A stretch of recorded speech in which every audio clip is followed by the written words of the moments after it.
This is a 2015 Town and Country. We're going to replace the window regulator today. But where is it? All right, I'll show you.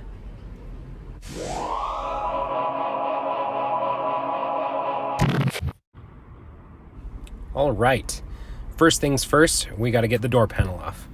Now the door panel is just held on by just some push pins that are held in pretty securely. You'll need a trim stick to separate them from the door. You also have two screws, one here in the door handle and then one here down at the other handle. They're just little Torx screws right here that you can take out before you pop it off, and it should come loose. One or two may come off, but after that it's easy to pull off. And then there's these two connectors that you have to disconnect from the switches in the door that you need to take off. They're really easy. There's just a couple of squeezy tabs that you do right here, and you can take it out that way. And then also a light down there at the bottom. You can pull at that. See the squeeze tabs here and here and here. Pulls right out.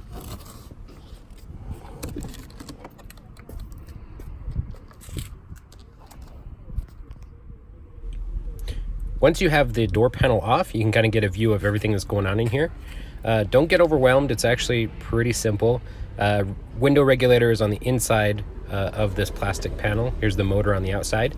And then you've got the speaker, the door module, and its wiring. And latch wiring in the left-hand side over there. Everything else is held by on these screws here that attaches on the inside.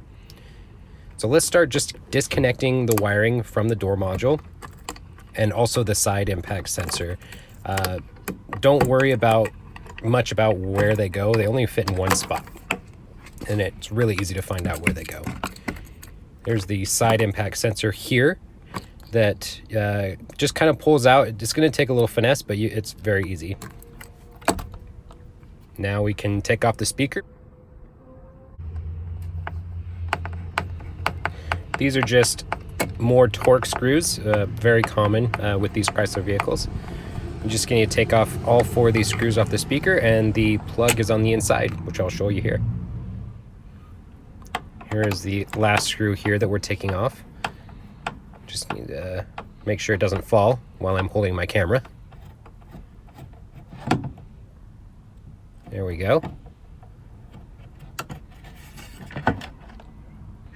And here is the connector. There is just another squeeze tab here that you can just pull right off.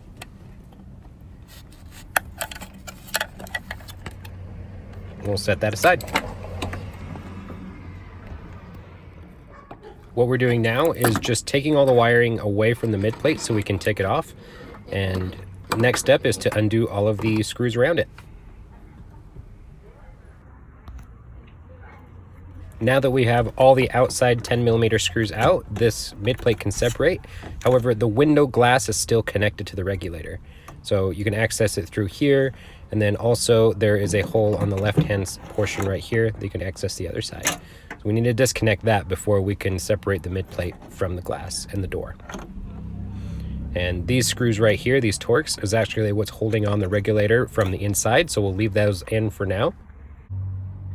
Now, letting down the glass, you can then see where it connects. You just need to push out with a little screwdriver that center portion that's through the glass and pop it down. Here's a better look at it. There's the clip right there that you push out with the screwdriver and pull it out. And that way you can disconnect the glass from the window itself. And you want to keep the glass up in this fashion so you can work around it.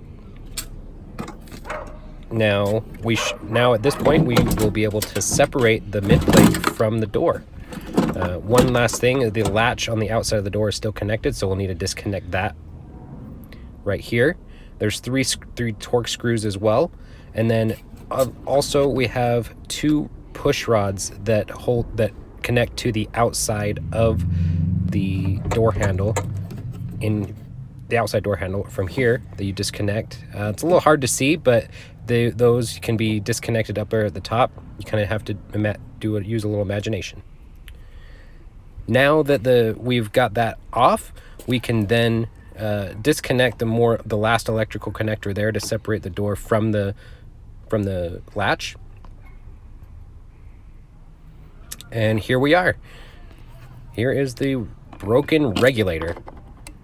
And you can see these cables are severely damaged. And we just need to replace that. The motor's still good. We just need to get this off the midplate. And here is the force Torx like before that I showed you. Now you can just remove those and then the Torx here on the motor. We'll take the motor off first. I've removed the 3 screws. Now you can see the motor's still good, but inside here you can see the mangled cable, but then the broken part we'll be replacing. So we'll set the motor aside, and then we can now take out those Torx. All right, we've got the regulator disconnected. We're all ready for the new one. Here's the broken pieces here.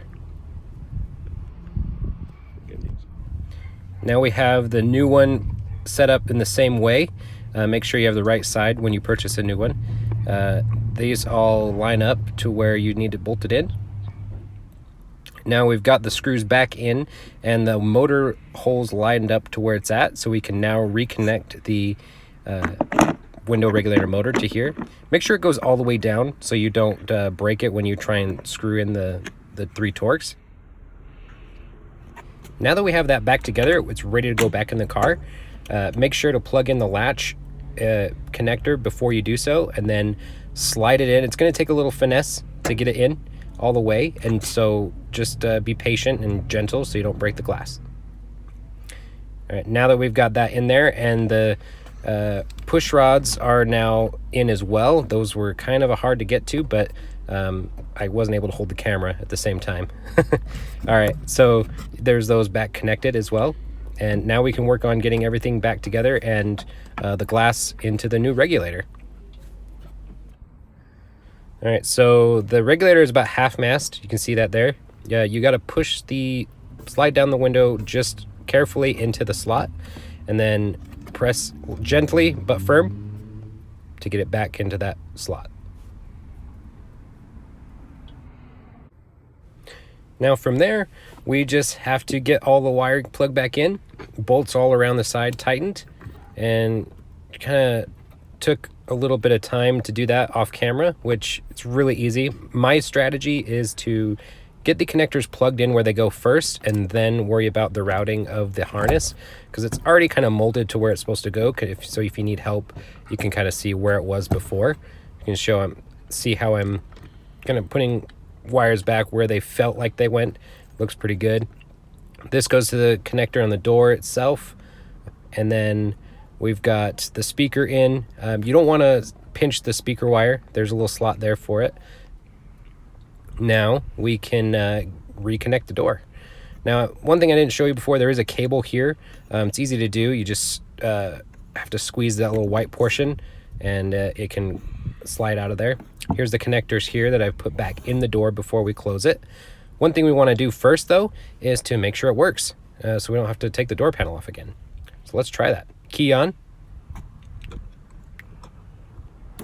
Look at that. Looks like we are good to go.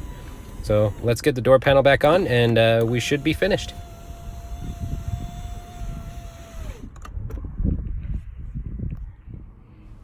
And there we go. Door panel's back on.